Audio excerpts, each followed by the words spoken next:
Глава 13. Очередную попытку видеть я сделал 3 сентября 1969 года. Дон Хуан дал мне выкурить 2 трубки смеси. Начальный эффект был таким же, как и во всех предыдущих случаях.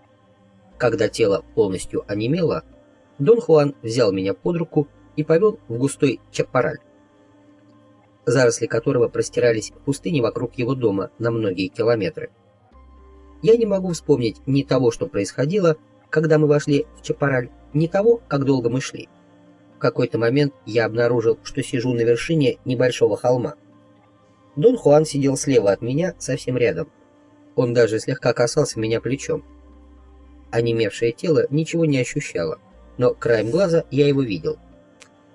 Мне показалось, что он говорит, но зафиксировать и запомнить слова я не мог.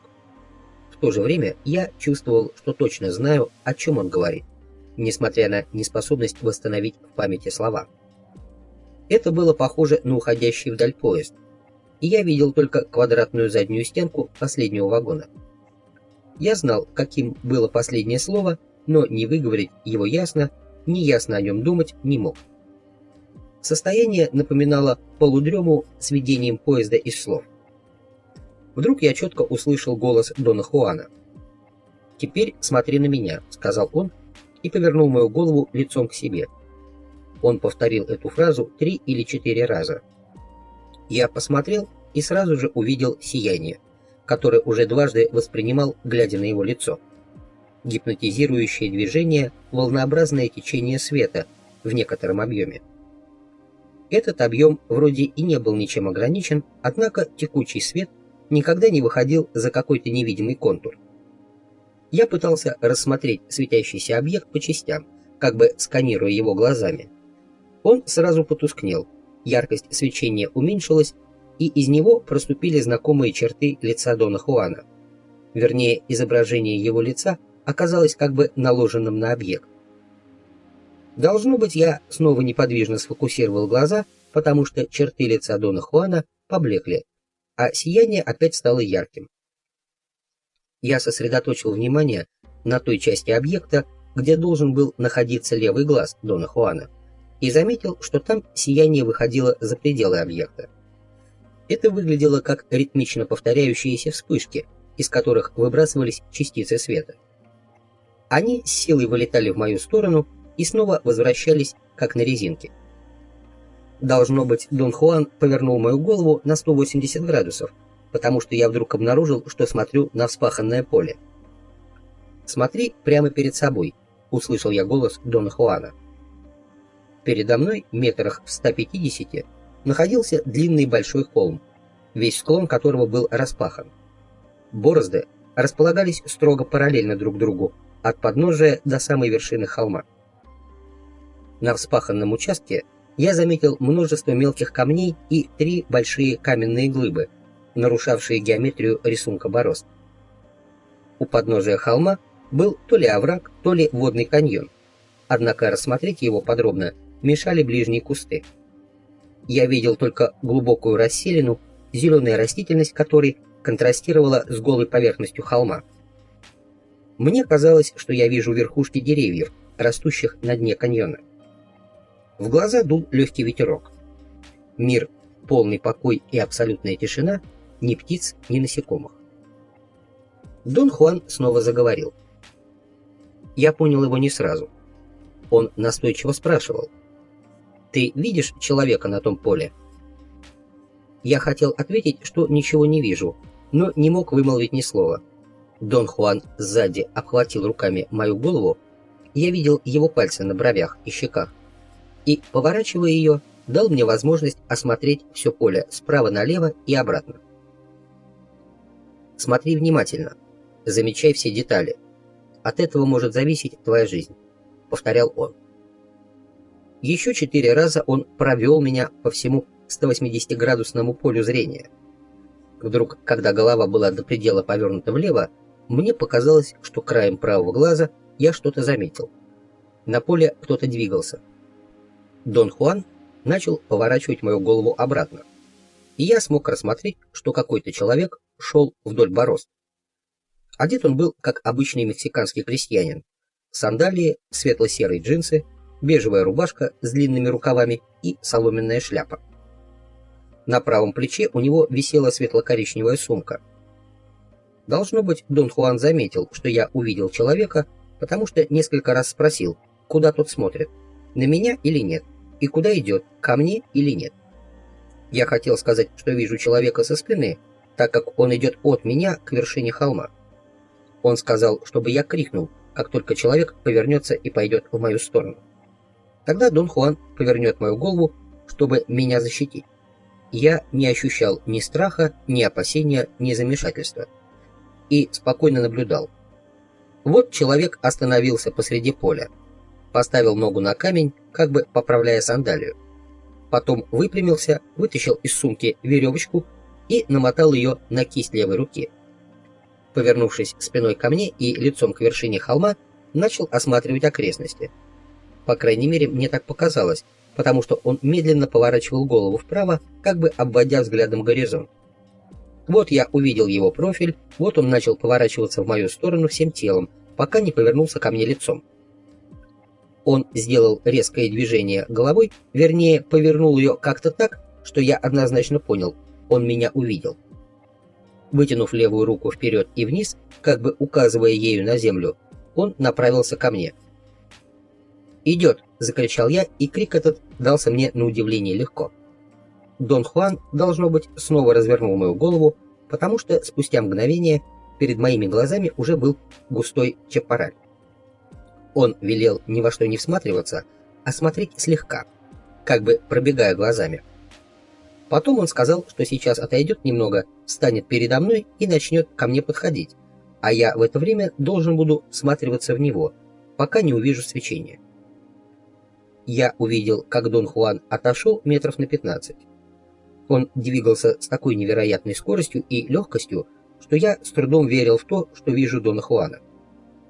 Повернувшись ко мне лицом, он велел мне пристально созерцать его. Лицо его светилось. Оно было похоже на световое пятно. Свет как бы разливался через всю его грудь к середине тела. Ощущение было таким, какое возникает, когда смотришь на свет полуприкрытыми глазами. Свечение как бы распространялось и становилось все гуще. Должно быть, Дон Хуан начал ко мне приближаться, потому что интенсивность света усилилась, и он стал более отчетливым. Дон Хуан что-то сказал. Напрягаясь, чтобы понять, я перестал видеть свечение. Дон Хуан стоял менее чем в метре от меня. Он опустился на землю и сел, повернувшись ко мне лицом. Сосредоточив внимание на его лице, я снова увидел свечение. Потом картина немного изменилась. Его лицо оказалось как бы исчерченным тонкими лучами света, словно кто-то пускал на него зайчики множеством зеркал. Интенсивность света увеличивалась. Наконец, контуры лица растаяли, и передо мной снова был аморфный светящийся объект. И опять в области левого глаза я воспринимал пульсирующее излучение. Однако я специально не фокусировал внимание на этом месте, а сосредоточился на прилегающей зоне, которая, по логике, соответствовала правому глазу. В ней я мгновенно заметил чистое прозрачное озерцо жидкого света. Восприятие света не было чистым созерцанием, в нем было что-то от ощущения. Темноватое озерцо жидкого света имело немыслимую глубину. Оно было дружелюбным, добрым. Излучаемый им свет не вспыхивал и не взрывался, а медленно и мягко закручивался внутрь, играя удивительной красоты бликами. Свечение как-то очень мягко и нежно касалось меня, успокаивая и рождая ощущение чего-то прекрасного. Потом я увидел, что в этой области периодически появляется вертикально расположенное правильное кольцо из мелких мерцающих, подобно бриллиантовой пыли, вспышек. Оно ритмично расширялось и сжималось, то охватывая всю область жидкого света, то обращаясь в едва заметную точку в самой ее середине. Я разглядывал кольцо. Оно сжалось и расширилось несколько раз. Потом я немного отодвинулся, чтобы рассмотреть оба глаза одновременно. Левый излучал вспышки света, вырывавшиеся вперед из вертикальной плоскости, правый — радиальные вспышки, не выходившие за пределы этой плоскости. Ритм излучения обоих глаз был строго согласован. Когда левый выстреливал вспышкой, свет правого сжимался и закручивался внутрь. Потом в правом расширялось кольцо, охватывая огоньками всю область жидкого света, а левый замирал. Дон Хуан, должно быть, еще раз повернул мне голову, потому что я снова увидел вспаханное поле и услышал, что он велит мне наблюдать за человеком. Тот стоял возле камня и смотрел на меня. Я не мог различить черты его лица, потому что он низко надвинул на глаза шляпу. Через мгновение он зажал свою сумку под правой рукой и направился вправо от меня. Дойдя до края вспаханного участка, он изменил направление движения и сделал несколько шагов в сторону оврага. В этот момент я потерял управление фокусировкой взгляда, и человек исчез вместе со всем пейзажем, из которого как бы проступали заросли пустынного чапараля. Я не помню дороги к дому, как и не помню того, что делал Дон Хуан, чтобы меня вернуть. Проснулся я на своей циновке в его комнате. Он подошел и помог мне подняться. Я чувствовал головокружение и тошноту. Дон Хуан быстро и уверенно вытащил меня из дома и подвел к кустам. Меня вырвало. Он засмеялся. Мне стало легче. Я посмотрел на часы, было 11 вечера. Я снова лег спать и только около часа следующего дня почувствовал, что пришел в себя. Дон Хуан все время спрашивал, как я себя чувствую. Я чувствовал какую-то общую рассеянность, ни на чем не мог сосредоточиться и тенью следовал по дому под наблюдением Дона Хуана, не отходившего от меня ни на шаг. Я понял, что заняться мне нечем, потому что делать я ничего не в состоянии, и снова лег спать. Проснулся я вечером, чувствуя себя гораздо лучше. Вокруг валялось множество измятых листьев, а сам я лежал на животе, и подо мной их была целая куча. Листья очень сильно пахли. Я даже помню, что сначала осознал запах, и лишь потом окончательно проснулся. Я пошел за дом и увидел там Дона Хуана. Он сидел на берегу канавы. Увидев меня, он замахал руками и закричал: «Уходи, беги в дом!» Я вбежал в дом. Войдя через несколько минут, он сказал: «Никогда не ходи меня искать. Если я тебе нужен, жди здесь». Я извинился. Он сказал, что свои дурацкие извинения я могу оставить при себе, потому что они никак не влияют на совершенные действия. Он сообщил мне, что ему с огромным трудом удалось вернуть меня, и что он ходил к воде, за меня ходатайствовать. «Теперь можно попробовать отмыть тебя водой», — сказал он. Я заверил его, что со мной все в порядке. Он долго и пристально смотрел мне в глаза, а потом сказал: «Идем, искупаешься». «Но я в порядке», — возразил я. «Смотри, я даже могу писать». Он с трудом оторвал меня от циновки и заставил встать. «Не раскисай, ты опять индульгируешь в своей слабости», — сказал он. «Еще немного, и ты опять заснешь, и неизвестно, удастся ли мне вытащить тебя на этот раз». Мы побежали за дом.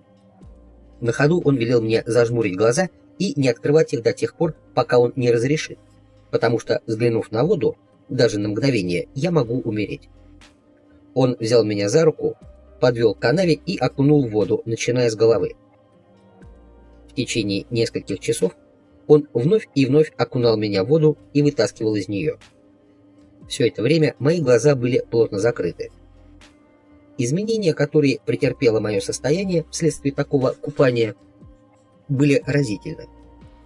То, что во мне было не так, оказалось настолько тонким, что я смог это заметить, только сравнивая с ощущением комфорта и бодрости, возникшими во время купания. В нос попала вода, и я чихнул. Дон Хуан вытащил меня из воды и повел в дом. Глаза мои были по-прежнему закрыты. Он помог мне переодеться, отвел в свою комнату, усадил на мою циновку и повернул лицом в нужную сторону, а затем велел открыть глаза. То, что я увидел, заставило меня отскочить и схватиться обеими руками за ногу Дона Хуана. Дон Хуан стукнул меня по самой макушке костяшками пальцев. Удар вышел быстрый и какой-то слегка шокирующий, но не жесткий и не болезненный. «Что с тобой? Что ты увидел?» — спросил он. Открыв глаза, я увидел вчерашний пейзаж и того же человека. На этот раз он был совсем рядом. Я видел его лицо. Оно показалось мне знакомым. После удара по голове видение исчезло. Я поднял глаза на Дона Хуана. Смеясь, он спросил, не хочу ли я получить по голове еще разок-другой. Я отпустил его ногу и снова сел на свою циновку, приняв удобную позу. Он приказал мне сесть прямо и ни при каких обстоятельствах не поворачиваться в направлении текущей за домом воды. Тут я заметил, что в комнате было совершенно темно. Я даже засомневался в том, что открыл глаза и потрогал их руками. Они были открыты. Я громко позвал Дона Хуана и сказал ему, что с глазами что-то не то. Я ничего не вижу, хотя за секунду до этого видел, как он готовится меня ударить. Он засмеялся где-то у меня над головой и зажег керосиновую лампу. В считанные секунды глаза привыкли к свету, и я увидел, что все вроде бы находится на своих местах. Обмазанные глиной деревянные стены, развешанные на них причудливые изогнутые коренья, пучки растений, тростниковая крыша, свисающая с балки керосиновая лампа. Я сотни раз все это видел, но сейчас и в этой обстановке, и в себе самом я чувствовал нечто особенное. Впервые я действительно не верил в однозначность и окончательность реальности того, что воспринимал. Я много раз уже был на грани этого ощущения и даже иногда соглашался с ним на интеллектуальном уровне, но никогда еще не подбирался вплотную к столь серьезным сомнениям. На этот раз я, однако, не верил в реальность этой комнаты и на мгновение почувствовал уверенность, что все растает, стоит Дону Хуану еще раз стукнуть меня по голове. Меня затрясло, хотя было не холодно. По спине пробежали судорожные спазмы. В голове появилась тяжесть, особенно в затылке. Я пожаловался на плохое самочувствие и рассказал о том, что увидел. Дон Хуан поднял меня на смех, сказав, что поддаваться страху — недостойное потакание себе. «Тебе страшно, хотя тебя никто еще не пугал. Подумаешь, увидел смотрящего на тебя союзника. Ты подожди, вот встретишься с ним лицом к лицу, тогда можно будет и штаны наложить». Он велел мне идти к машине, не оборачиваясь к воде, и подождать там, пока он достанет веревку и лопату. Потом мы поехали к тому месту, где когда-то нашли пень, и начали в темноте выкапывать его. Несколько часов я трудился изо всех сил. Выкопать пень нам не удалось, зато чувствовать себя я стал гораздо лучше. Вернувшись домой, мы поели, и все встало на свои места, сделавшись привычно реальным. «Что со мной было?» — спросил я. «Что я вчера делал?» «Сначала ты курил меня, потом курил союзника. То есть, теперь ты собираешься требовать, чтобы я рассказал все с самого начала», — со смехом сказал Дон Хуан. «Ты курил меня», — повторил он. «Ты смотрел на мое лицо в мои глаза. Ты видел свечение, соответствующее человеческому лицу. Я маг. Ты видел это в моих глазах. Но ты не знал этого, потому что делал все впервые. У людей бывают самые различные глаза. Ты через некоторое время это поймешь. Ну, а потом ты курил союзника. Ты говоришь о том человеке на вспаханном поле. Это был не человек, это был союзник, и он подавал тебе знаки. Куда мы ходили? Где мы были, когда я увидел этого человека, то есть этого союзника?» Дон Хуан кивнул на кусты перед домом и сказал, что водил меня на небольшой холмик. Я усомнился, потому что пейзаж, который я видел, не имел ничего общего с пустыней и зарослями чапараля возле дома. Дон Хуан сказал, что союзник, делавший нам знаки, не из этих мест. «А откуда?» «Мы в скором времени туда съездим». «В чем смысл того, что я видел?» «Ни в чем. Ты просто учился видеть, и все. Но сейчас ты идешь на поводу у своей слабости и готов со страху потерять штаны. Ты поддался страху. Может, опишешь все, что видел?» Я начал рассказывать о том, как выглядело его лицо, но он прервал меня, сказав, что все это неважно. Тогда я сказал, что почти видел его как светящееся яйцо. Он возразил, что почти это ничего не значит, и что мне придется еще изрядно попотеть и потратить немало времени, прежде чем я действительно научусь видеть. Но сейчас меня интересует то, что происходило на вспаханном поле, и особенно все то, что делал союзник, сказал Дон Хуан. Он дал тебе знак. Когда он пошел к тебе, я повернул твою голову не потому, что этот союзник был для тебя опасен. Просто лучше подождать. Ты ведь никуда не спешишь. Воин никогда не бездельничает, но никогда и не торопится. Встретиться же с союзником без должной подготовки подобно встрече нападающего льва своим пуканьем. Метафора мне понравилась. Мы оба от души рассмеялись. Что случилось бы, если бы ты не повернул мою голову? Тебе пришлось бы сделать это самостоятельно. А если бы я этого не сделал? Союзник пошел бы к тебе и напугал бы тебя до полусмерти. Если бы ты был один, он мог бы тебя убить. Тебе не следует бродить в одиночку по горам или пустыне до тех пор, пока ты не научишься защищаться. Если союзник поймает тебя одного, то вполне может сделать из тебя отбивную. А что означали его действия? Взгляд означал приглашение. Потом он показал, что тебе нужен ловец духов.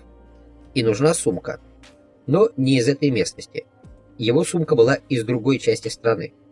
3 большие глыбы — это 3 камня преткновения на твоем пути. Тебе определенно в наибольшей степени должны способствовать овраги и водные каньоны. Союзник показал тебе подходящий овраг. Все остальное было подсказками, чтобы ты смог его найти. Я знаю, где находится это место, и в скором времени мы туда съездим. Ты хочешь сказать, что пейзаж, который я видел, реально существует? Разумеется. Где? Этого я тебе сказать не могу. А как мне найти это место? Этого я тебе не скажу. Но не потому, что не хочу, я просто не знаю, как тебе объяснить. Я спросил, что означало появление того же самого пейзажа перед моими глазами потом, в комнате. Он засмеялся и изобразил, как я хватался за его ногу. Это было подтверждением того, что союзник ждет тебя. Он хотел убедиться в том, что хотя бы один из нас, ты или я, знает, что он тебя приглашает. А как насчет его лица? Оно знакомо тебе, потому что ты знаешь этого союзника. Ты уже видел его. Возможно, что это лицо твоей смерти. Ты испугался, и это было ошибкой. Он ждал тебя, но когда он появился, ты поддался страху. Хорошо, что я был рядом и успел тебя ударить, иначе он обратился бы против тебя. И это было бы вполне справедливо, потому что союзник — это сила, а для того, чтобы встретиться с силой, человек должен быть безупречным воином. Иначе сила может обернуться против него и разрушить его. Дон Хуан отговорил меня возвращаться в Лос-Анджелес на следующее утро. Видимо, он считал, что я еще не совсем восстановился, и настоял на том, чтобы я сел в комнате лицом на юго-восток, чтобы сохранить силу. Он сам уселся слева от меня, дал мне мой блокнот и сказал, что на этот раз я его поймал. Он должен не только быть рядом, но и разговаривать со мной. Когда настанут сумерки, я еще раз должен устроить тебе водную процедуру, сказал он.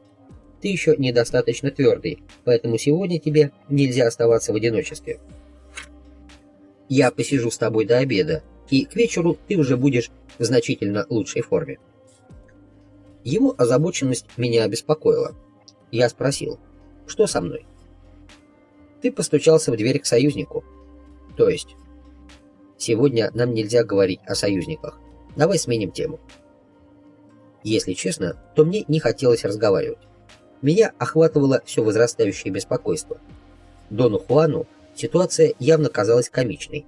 Он хохотал до слез. Только не говори мне, что как только возникает необходимость в разговоре, тут же выясняется, что тебе нечего сказать.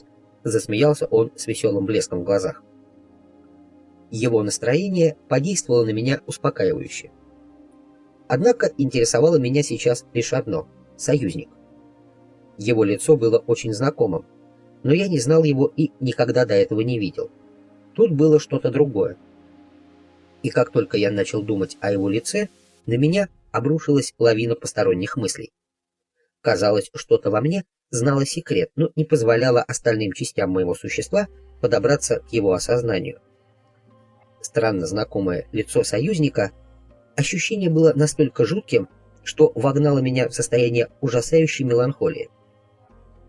А Дон Хуан подлил масло в огонь, сказав, что это, возможно, лицо моей смерти. Это добило меня окончательно. Я отчаянно хотел задать вопрос на эту тему, однако явственно ощущал, что Дон Хуан каким-то образом меня сдерживает. Я сделал пару глубоких вдохов и выпалил: «А что такое смерть, Дон Хуан?» «Я не знаю», — ответил он с улыбкой. «Я имею в виду, как бы ты описал смерть? Твое мнение. Я думаю, у каждого есть определенное мнение по поводу смерти». «Не имею понятия, о чем ты говоришь». У меня в багажнике лежала тибетская книга мертвых. Я решил использовать ее в качестве предмета обсуждения, поскольку в ней речь идет как раз о смерти. Я сказал, что хочу почитать ему оттуда, и встал, чтобы сходить за ней. Но Дон Хуан велел мне сидеть и сам принес книгу из машины. «Утро — плохое время для мага», — объяснил он свой поступок. «Ты еще слишком слаб, чтобы выходить из моей комнаты. Здесь ты защищен. Если ты выйдешь отсюда, то вполне можешь столкнуться с чем-нибудь ужасным. Союзник может убить тебя на дороге или где-нибудь в кустах, а когда твое тело найдут, то решат, что ты погиб в автокатастрофе или умер при невыясненных обстоятельствах». У меня не было ни настроения, ни желания с ним спорить. Поэтому все утро я просидел, читая и разъясняя ему главы из книги мертвых. Он внимательно слушал, не перебивая. Дважды я ненадолго прекращал чтение, пока Дон Хуан ходил за водой и продуктами, но как только он освобождался, мы продолжали свое занятие. Казалось, что ему очень интересно. «Я не понимаю, почему эти люди говорят о смерти так, словно она похожа на жизнь», — мягко сказал он. «Может, так они ее понимают? Как ты думаешь, тибетцы, писавшие эту книгу, были видящими?» «Вряд ли. Если человек видит, то для него все равнозначно. Если бы тибетцы могли видеть, они понимали бы, что ничего не остается прежним. Когда мы видим, нет ничего известного. Ничего, что осталось бы в том виде, к какому мы привыкли, когда не видели. Но видение, наверное, не одинаково для всех». «Не одинаково. Но это все равно не означает, что жизнь имеет какое-то особое значение. Для видящего ничто не остается прежним, ему приходится пересматривать все ценности без исключения». Тибетцы, очевидно, считали, что смерть похожа на жизнь. А что по этому поводу думаешь ты? Я не думаю, что смерть вообще на что-то похожа. Тибетцы, наверное, говорили о чем-то другом. В любом случае, то, о чем идет речь в этой книге, смертью не является. Тогда, как ты думаешь, о чем идет речь? Может, ты мне это скажешь? Ты же у нас читатель. Я пытался что-то сказать, но он рассмеялся. «Наверное, тибетцы действительно были видящими», — продолжил Дон Хуан. «Если так, то они должны были понять, что то, что они видят, не имеет никакого значения. Поэтому совершенно неважно, что они напишут. Вот они и написали всю эту чушь, потому что им все это было безразлично. Однако в таком случае то, что они написали, вовсе не чушь». «В конце концов, мне плевать, что говорят тибетцы», — сказал я. «Мне важно, что скажешь ты.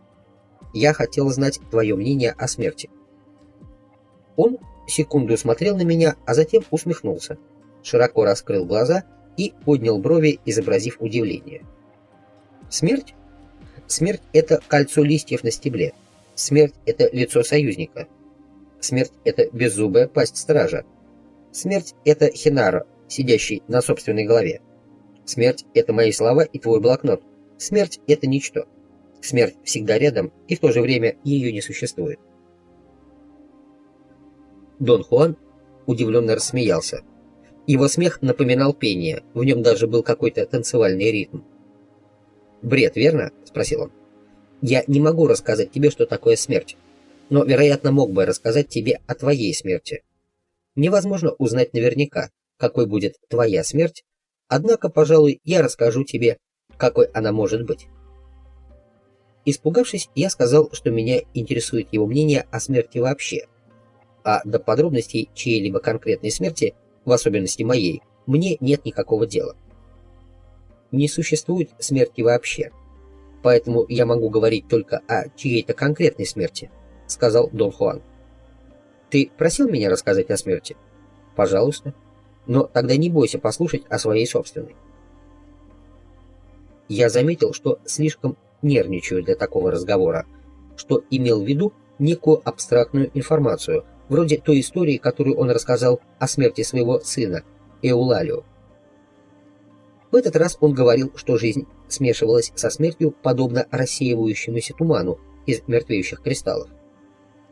Тогда я говорил о своем сыне, о том, как его жизнь рассеивалась во время его смерти, сказал Дон Хуан. Я говорил не об абстрактной смерти, а о смерти моего сына. Смерть, чем бы она ни была, заставила его жизнь рассеяться. Мне, однако, хотелось увести разговор от частностей, и я сказал, что читал рассказы людей, переживших клиническую смерть, то есть умерших на несколько минут, а затем возвращенных к жизни с помощью средств реанимации. Во всех описанных случаях люди ничего не могли вспомнить. Умирание у них было сопряжено с полным отключением восприятия, с ощущением абсолютной тьмы. «Это вполне естественно», — сказал Дон Хуан. «У смерти две стадии. Первая — отключение, провал в черноту.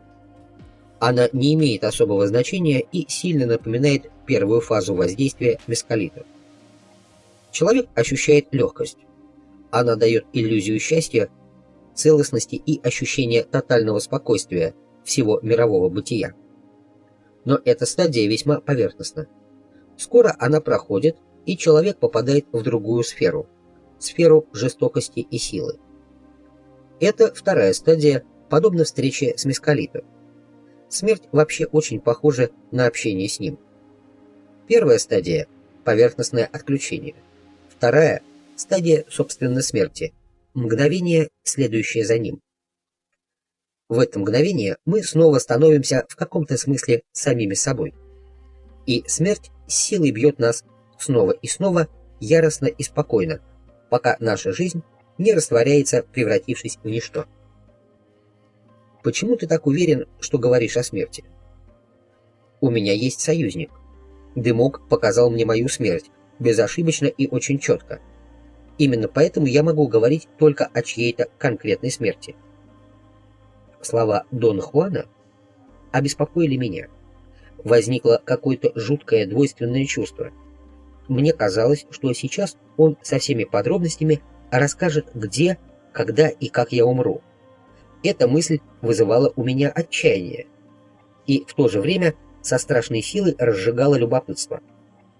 Конечно, можно было бы попросить, чтобы он рассказал о своей смерти, но этот прием отпадал как некорректный. Казалось, что Дону Хуану мой внутренний конфликт даже доставлял удовольствие. Тело его от хохота буквально билось в судорогах. «Ну что, тебе интересно, как может выглядеть твоя смерть?» — спросил он с совершенно детским выражением удовольствия на лице. Его веселье меня успокоило. Оно почти развеяло мои опасения. «Ладно, рассказывай», — сказал я дрогнувшим голосом. Он словно взбесился от смеха. Схватившись за живот, опрокинулся на бок и, пародируя меня, дрогнувшим голосом повторил: «Ладно, рассказывай». Дон Хуан сел, выпрямив спину и, напустив на себя замогильную важность, дрожащим голосом, каким дети рассказывают друг другу страшные истории, произнес: «Итак, вторая стадия твоей смерти может быть такой». Изучающим взглядом он с любопытством меня разглядывал. Я засмеялся, осознавая, что его шутливый тон — единственное средство притупить остроту мысли о собственной смерти. «Ты много времени проводишь за рулем», — продолжал он, «поэтому в момент наступления второй стадии ты можешь обнаружить, что ведешь машину. Ощущение будет мгновенным. Времени на размышления у тебя не останется. И так ты неожиданно окажешься за рулем. Ведь ты за ним провел множество часов, проехав сотни тысяч километров. Но прежде чем ты успеешь что-то понять, перед ветровым стеклом появится странное образование, эдакая круглая штука, похожая на розетку блестящих листьев вокруг стебля. Она может напоминать также и чье-то лицо на фоне неба перед тобой. Потом ты увидишь, как эта штука удаляется, превращаясь в точку, сверкающую вдали. Затем она начнет приближаться, и в мгновение ока ветровое стекло твоей машины разлетится вдребезги. Ты сильный, поэтому я уверен, что смерти понадобится никак не меньше 2 ударов, прежде чем она до тебя доберется. В этот момент ты поймешь, где ты и что с тобой происходит. Лицо снова отступит, превратившись в точку у горизонта, и, набрав скорость, опять обрушится на тебя. Оно войдет внутрь тебя, и тогда ты узнаешь, было ли это лицо союзника или мое, когда я говорю, или твое собственное, когда ты пишешь. А до этого смерть – ничто. Ее нет. Так маленькая точка затерялась где-то на листках твоего блокнота. Но, тем не менее, она войдет в тебя с бешеной неуправляемой силой и заставит тебя рассмеяться. Ты станешь плоским и рассеешься по всей земле, по всему небу и за его пределами. И ты будешь похож на туман из мельчайших кристаллов, которые будут уплывать, уплывать и уплывать. Такой интерпретации описание смерти выглядело захватывающим. Я ожидал услышать нечто иное и долго ничего не мог сказать. «Смерть входит через живот», — продолжал Дон Хуан. «Она проникает прямо через просвет воли, наиболее уязвимую часть человеческого существа. Это область, из которой излучается воля и через которую входит смерть. Мой союзник подводил меня ко второй стадии смерти, поэтому я знаю, как это бывает. Маг тренирует волю, открываясь смерти. Смерть одолевает его, но когда он становится плоским и начинает рассеиваться, его безупречная воля берет верх и собирает человека снова, не дав кристаллическому туману рассеяться. Дон Хуан сделал странный жест. Он растопырил пальцы наподобие 2 вееров, подняв кисти на уровень локтей, развернул так, чтобы большие пальцы касались боков туловища, и потом медленно сложил вместе на уровне середины тела чуть выше пупка. В этом положении он ненадолго замер. Руки дрожали от напряжения. Потом он поднял их, коснувшись лба кончиками средних пальцев, и опустил в то же положение на уровне живота. В этом жесте было что-то устрашающее. Сила и красота, с которыми Дон Хуан его выполнил, буквально околдовали меня. «Воля — вот что собирает мага», — сказал он. «Но с возрастом маг слабеет, и неизбежно наступает миг, когда он теряет способность управлять волей. И тогда у него не остается ничего, что можно было бы противопоставить безмолвной силе смерти. И жизнь его, подобно жизни любого обычного человека, рассеивается, исчезая в пространстве». Дон Хуан посмотрел на меня. «Сходи в кусты, уже можно, скоро вечер», — сказал он. Мне давно уже нужно было бы сходить, но я не решался, потому что чувствовал себя даже хуже, чем раньше. Однако союзник больше не внушал мне беспокойства. Дон Хуан сказал, что неважно, как я себя чувствую, потому что я уже достаточно отвердел. Он заверил меня, что я в прекрасной форме и могу сколько угодно спокойно разгуливать в кустах, если, конечно, не стану приближаться к воде. «Вода — другое дело», — объяснил он. «Мне нужно еще разок устроить тебе водную процедуру, так что сам лучше к воде не подходи».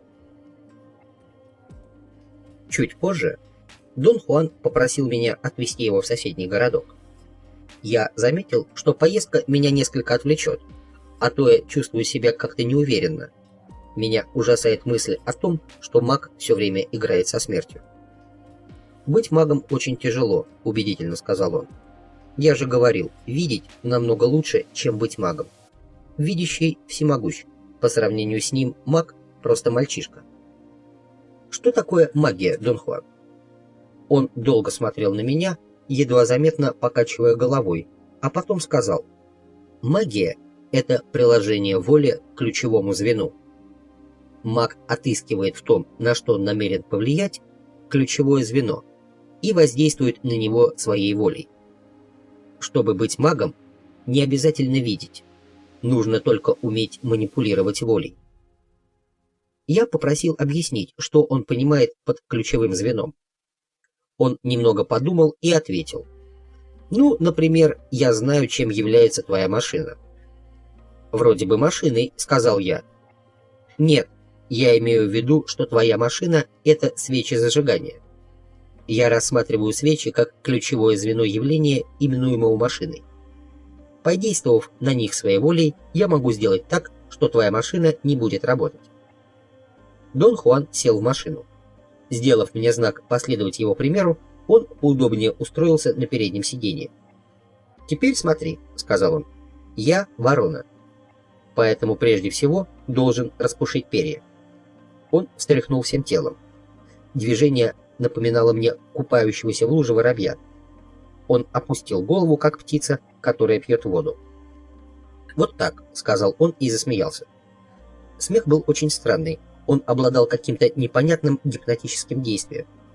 Я вспомнил, что слышал этот смех много раз, но раньше не замечал, чтобы он гипнотизировал. Может быть, потому что при мне Дон Хуан впервые смеялся так долго. «Потом ворона расслабляет шею», — сказал Дон Хуан, вращая шеей и потирая щеки о плечи. Потом смотрит на мир, сначала одним глазом, потом вторым. Он закрутил головой, поочередно взглядывая на мир то одним, то другим глазом. Тон его смеха стал выше. У меня появилось дурацкое ощущение, что он вот-вот прямо на моих глазах превратится в ворону. Я хотел смехом отогнать это наваждение, но был почти парализован. Я самым натуральным образом чувствовал, что меня как бы обволакивает какая-то сила. Но я не был испуган и не ощущал ни головокружения, ни сонливости. По-моему, никакие из моих способностей затронуты не были. «Ну все, теперь заводи», — сказал Дон Хуан. Я включил стартер и автоматически нажал на газ. Стартер завизжал, но двигатель не запускался. Смех Дона Хуана был похож на мягкое ритмичное карканье. Я снова попытался завести мотор, потом еще и еще. Минут 10 я крутил стартер. Безрезультатно. А Дон Хуан все каркал. Тогда я плюнул на это дело и уселся неподвижно. Дон Хуан внимательно меня разглядывал, и я знал, что своим смехом он вогнал меня в некое подобие гипнотического транса. Я вполне отдавал себе отчет в происходящем, но в то же время не был самим собой. Все время, пока я тщетно пытался завести машину, состояние мое было смесью покорности и немоты. Складывалось такое впечатление, что Дон Хуан делал что-то не только с машиной, но и со мной тоже. Когда он прекратил каркать, я решил, что уже все. Решительно крутанул ключ и нажал на газ. Я был уверен, что весь фокус заключается в том, что Дон Хуан загипнотизировал меня своим карканьем, заставив поверить в то, что мотор не заводится.